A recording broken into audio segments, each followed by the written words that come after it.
Wow, what a few days for Nottingham Forest, and you called it, actually, because I think what we just saw was the timeline of it all. Kind of last season, Evangelos Marinakis onto the pitch. It looked like they were having some kind of altercation before the first game of the season. Nuno had that interview where he said we're nowhere near ready.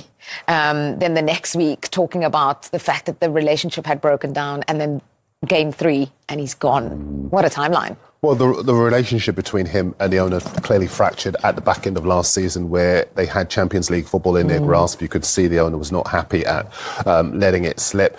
A lot of people have criticised him for it, but I don't have a problem with that. You own the club. You empower somebody to deliver something that would have been transformative for the club financially and in terms of their stature as a club that's won the European Cup before twice. And I think as far as Marinakis is concerned, he probably did see the big nights at the City ground in his dreams, and then suddenly it's gone. So I can understand why he would be emotional about that.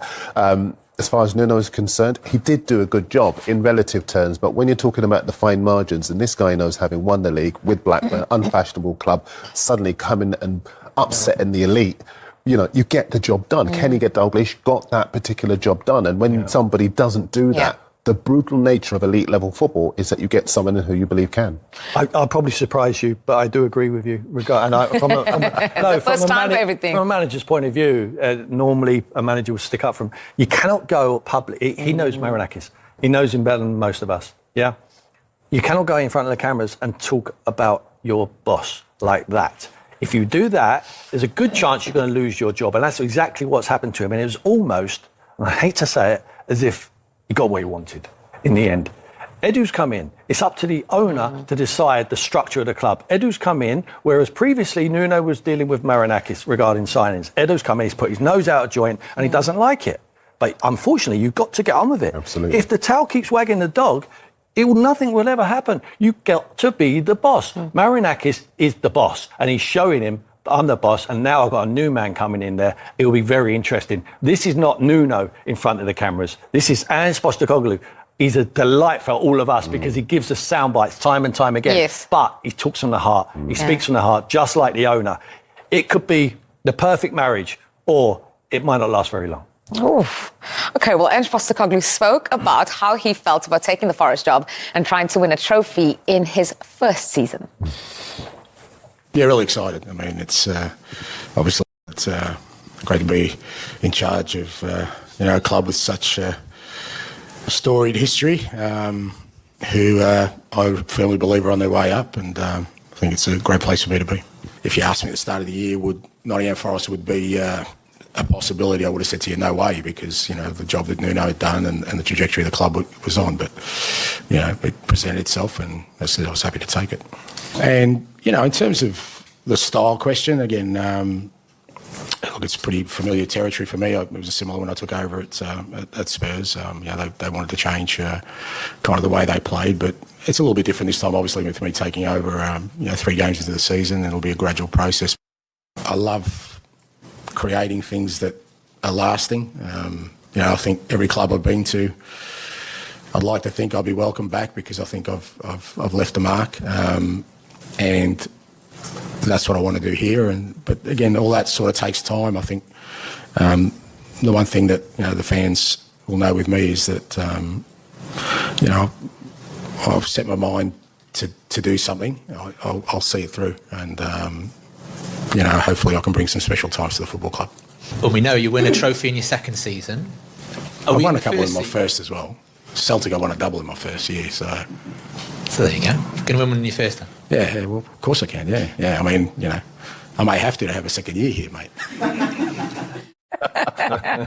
And Postecoglou with the quotes. Put it on a T-shirt. Stylistically, though, his Spurs last season and Nuno's Forest were oceans apart. What do you think he will bring into Forest? Well, the funny thing is that Nuno is also one of his predecessors at Spurs as well.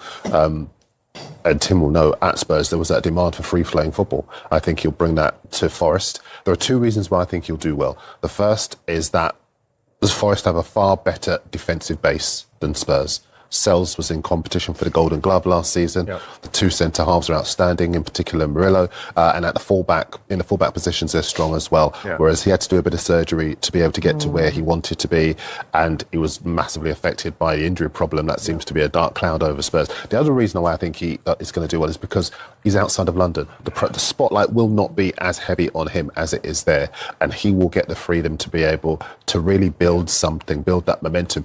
Forest under Nuno last season, no one really saw him coming. And then suddenly he was there in the business end of the season. Yeah. I think that's going to be the case. The one last thing I want to say about him is that in terms of the Premier League, I almost wonder if we're at that stage now where we need that kind of charisma that he brings. You've been alluding to it, you know, the fact that he loves it's the sound bites and all that. Yeah. This is a global reality TV show. And it needs characters. And Nuno is a good tactician, but he's very dour. He doesn't have that charisma that you now need really to establish yourself and make an impact with elite level players as well. Best soap opera in the world. How does he change things though? Because Forest, as we know, played with very little of the ball last season. They were quite pragmatic. Does Ange do little by little, or does he change it all straight away? And Arsenal has their first test.